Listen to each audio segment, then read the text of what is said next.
کیسے ہیں آپ؟ امید ہے آپ صحت مند ہوں گے۔ جب بھی ٹیبل ٹاک ہوتی ہے، جب بھی کابرین بیٹھتے ہیں، جب بھی سینئر بیٹھتے ہیں، تو ایک ہی بات کرتے ہیں، حقوق العباد پورے کرو، حقوق العباد پورے کرو، حقوق العباد کی طرف متوجہ ہوں۔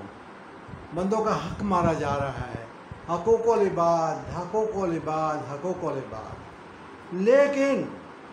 حقوق العباد میں پریفرنس کیا ہے؟ جان و مال کی حفاظت اور عزت نفس کی حفاظت۔ حقوق العباد ہے عزت نفس کی حفاظت، حقوق العباد ہے جان و مال کی حفاظت، اور جان و مال کی حفاظت کے لیے آپ کو قرآن کو دیکھنا پڑے گا، قرآنی احکامات کو کھنگالنا پڑے گا۔ تو علماء نے کھنگالا، دانشوروں نے کھنگالا، اور کیا مشائخ نے کھنگالا۔ علماء کرام نے اس پر اتنے بولے کہ ہر جمعہ کے خطاب میں علماء کرام جو ہے وہ اس پہ ضرور وہ بولتے ہیں، اس پر زور بزور وہ لکھتے ہیں، اس پر زور بزور وہ لوگوں کو باور کراتے ہیں کہ حقوق العباد پورے کرو، حقوق العباد کرو۔ لیکن حقوق العباد کے لیے جان و مال کا تحفظ، عزت نفس کا تحفظ پر توجہ نہیں ہے، پر فوکس نہیں ہے، اور وہ کس وقت ممکن ہے اور وہ کب ممکن ہے؟ جس طرح کے زینب کیس ہوا سیالکوٹ میں، اور اس کو جج صاحبان نے پھانسی کی سزا دی، اس کا والد جگہ جگہ بھٹکتا رہا کہ نہیں پھانسی کو اس طرح سے کنورٹ کرو کہ اس بندے کو، اس معلوم کو سنسار کرو جس نے میری بیٹی کا گھر اجاڑا، جس نے میری بیٹی کے ساتھ ساری رات زنا کر دیا، مار دیا، اس کو سنسار کرو۔ جج نے کہا اچھا ٹھیک ہے، ہم آپ کی بات کو کنسیڈر کرتے ہیں، چلو ہم اس کو 2 دفعہ پھانسی دے دیتے ہیں، دوسری دفعہ پھر اپیل ہوتی، پھر 3 دفعہ پھانسی دے دیتے ہیں، 5 دفعہ پھانسی۔ جسٹ امیجن کہ ایک بندے کو ایک پھانسی دے دی گئی، تو پھر دوبارہ اس کو ہینگ کرنا، ایک تو اس لاش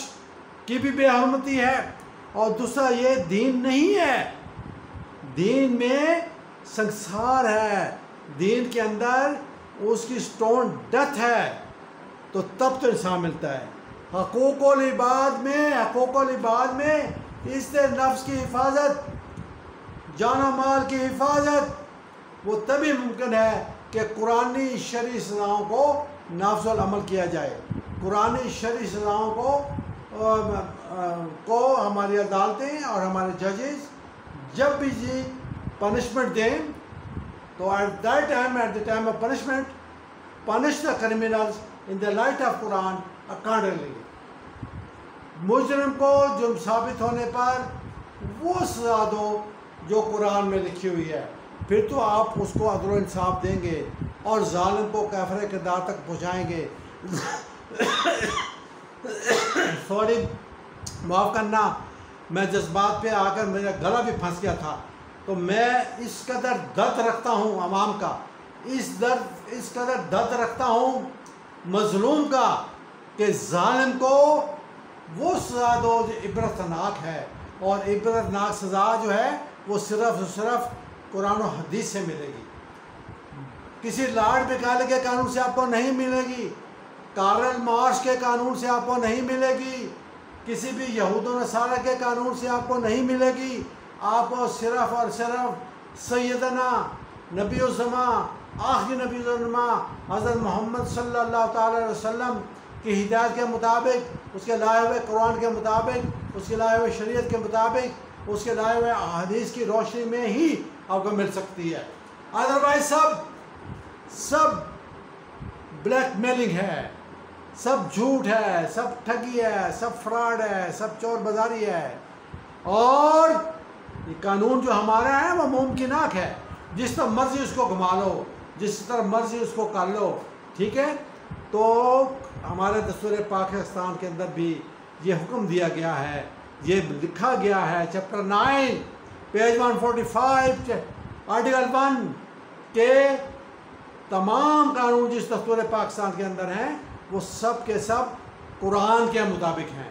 اور جو اگر قرآن کے مطابق نہیں ہے کمپلینٹ اس، دستور پاکستان کہتا ہے کمپلینٹ کرے